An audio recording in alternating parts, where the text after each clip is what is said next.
Assalamualaikum warahmatullahi wabarakatuh. Selamat pagi anak-anak. Jumpa lagi dengan Bu Lia di pembelajaran IPA pada pagi hari ini. Nah, pada kesempatan pagi hari ini kita akan melanjutkan materi pada pertemuan minggu lalu, yaitu tentang sistem ekskresi manusia. Nah, untuk minggu depan anak-anak sudah melaksanakan penilaian tengah semester atau PTS. Mohon dipersiapkan dengan baik untuk mapel IPA. Nah, sebelum memulai pembelajaran pada pagi hari ini, alangkah baiknya anak-anak berdoa terlebih dahulu. Berdoa dimulai.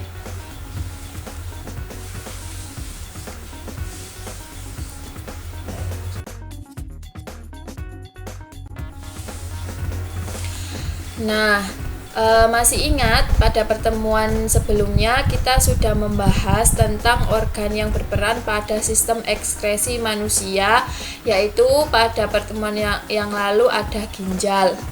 Nah, pada pertemuan kali ini kita akan membahas tentang organ yang berperan dalam sistem ekskresi manusia lainnya, yaitu ada kulit, kemudian ada paru-paru, kemudian ada hati. Nah, yang pertama yang akan kita bahas yaitu kulit.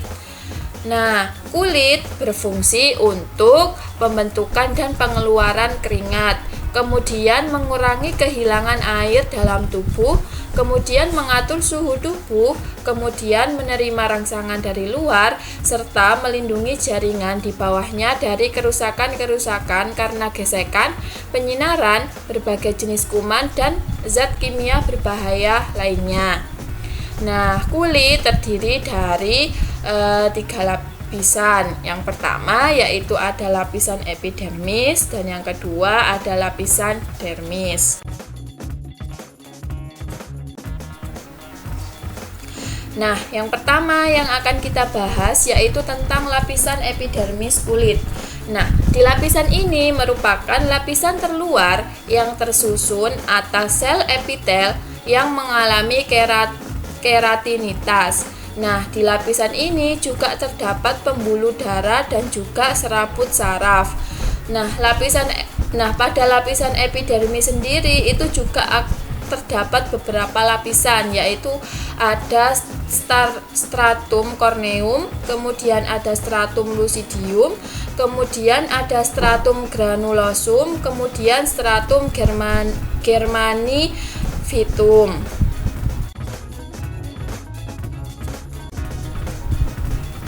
Nah, kemudian yang kedua yaitu ada lapisan dermis.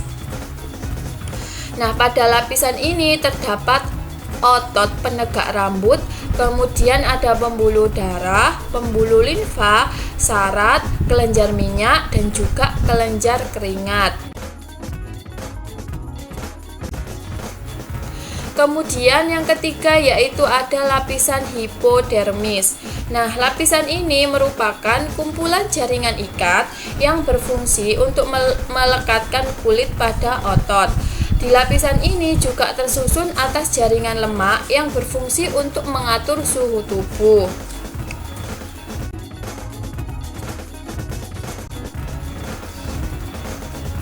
Nah, ini adalah proses pengeluaran keringat atau sistem ekskresi yang diperankan oleh kulit, yaitu proses pengeluaran keringat.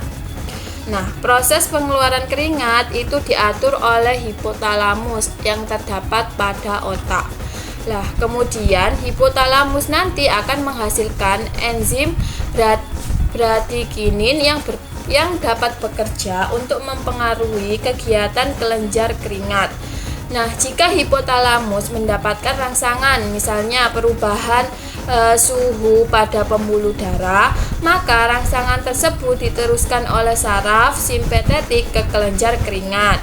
Selanjutnya, kelenjar keringat akan menyerap air garam dan sedikit urea dari kapiler darah dan kemudian mengirimkannya ke permukaan kulit dalam bentuk keringat. Nah, itu adalah proses atau mekanisme pengeluaran keringat oleh kulit. Selanjutnya, organ yang berperan pada sistem ekskresi yaitu ada paru-paru. Nah, paru-paru itu sebagai pengeluaran karbon dioksida dan uap air keluar tubuh. Oksigen yang memasuki alveolus akan berdifusi dengan cepat memasuki kapiler darah yang mengelilingi alveolus, sedangkan karbon dioksida akan berdifusi dengan arah yang sebaliknya. Kemudian darah pada alveolus akan mengikat oksigen dan mengangkutnya ke jaringan pada seluruh tubuh kita. Kemudian di dalam pembuluh kapiler, jaringan tubuh dapat mengikat karbon dioksida untuk dikeluarkan bersama uap air. Nah, organ selanjutnya yaitu ada hati. Nah, hati pada sistem ekskresi itu berfungsi untuk mengekskresikan zat warna empedu serta dapat mengekskresikan racun di dalam tubuh kita.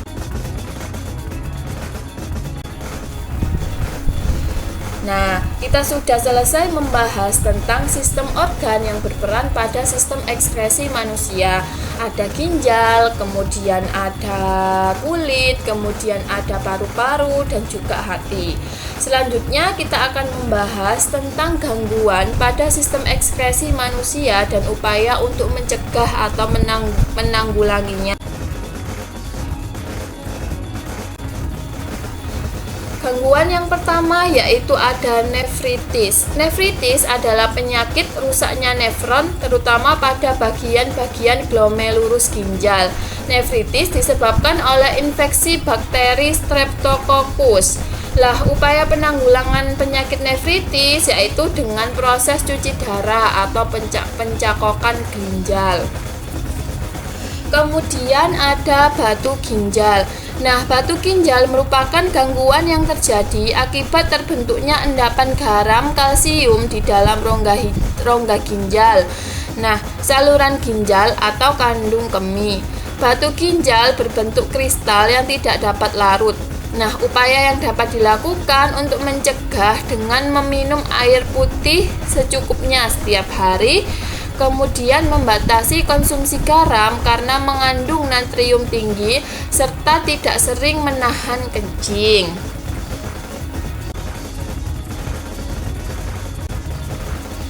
Kemudian ada albuminaria, yaitu penyakit yang terjadi akibat adanya kerusakan pada glomerulus yang berperan dalam proses filtrasi seperti yang sudah kita bahas sebelumnya, sehingga pada urin akan ditemukan adanya protein. Nah, di albuminuria ini terjadi akibat kurangnya asupan air ke dalam tubuh. Dengan demikian, upaya yang dapat dilakukan untuk mencegah adalah dengan mengatur jumlah garam dan protein yang dikonsumsi. Kemudian selanjutnya ada hematuria, yaitu merupakan penyakit yang ditandai dengan adanya sel-sel darah merah pada urin.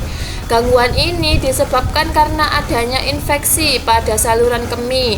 Upaya yang dapat dilakukan untuk mengatasinya adalah dengan segera membuang air kecil ketika merasa ingin buang air kecil. Kemudian ada gagal ginjal. Nah, gagal ginjal terjadi jika salah satu ginjal itu tidak dapat berfungsi sebagaimana mestinya. Kegagalan salah satu ginjal ini akan diambil alih tugasnya oleh ginjal lain. Namun, keadaan ini akan tetap menimbulkan resiko sangat tinggi karena menyebabkan penimbunan urea dalam tubuh dan kematian. Upaya pengobatan untuk penyakit ini adalah dengan cangkok ginjal. Kemudian ada diabetes insipidus, yaitu penyakit yang disebabkan ada kekurangan hormon ADH. Kondisi tersebut menyebabkan tubuh tidak menyerap air yang masuk ke dalam tubuh sehingga akan buang air terus-menerus. Nah, upaya penanganannya dengan memberikan suntikan hormon antidiuretik yang dapat mempertahankan pengeluaran urin secara normal. Kemudian ada kanker ginjal, yaitu merupakan penyakit yang timbul akibat pertumbuhan sel pada ginjal yang tidak terkontrol di sepanjang tubulus dan ginjal. Upaya pencegahan yang dapat dilakukan yaitu dengan menghindari penggunaan bahan kimia yang dapat kanker. Kemudian ada jerawat, yaitu kondisi kulit yang ditandai dengan terjadinya penyumbatan dan peradangan pada kelenjar minyak. Upaya yang dapat dilakukan adalah dengan membersihkan wajah secara rutin, kemudian menghindari makanan yang berlemak dan lebih sering mengkonsumsi buah-buahan. Nah, kemudian ada biang keringat, yaitu merupakan penyakit yang terjadi karena kelenjar keringat tersumbat oleh sel-sel kulit mati yang tidak dapat terbuang secara sempurna. Sehingga upaya yang dapat dilakukan yaitu dengan memberi bedak atau salep untuk mengurangi rasa gatal. Nah, sekian pembelajaran kita pada pagi hari ini. Apabila ada kesalahan, Ibu mohon maaf. Semoga apa yang kita pelajari hari ini dapat bermanfaat dengan baik. Tetap semangat dan jaga kesehatan. Ibu akhiri, Assalamualaikum warahmatullahi wabarakatuh.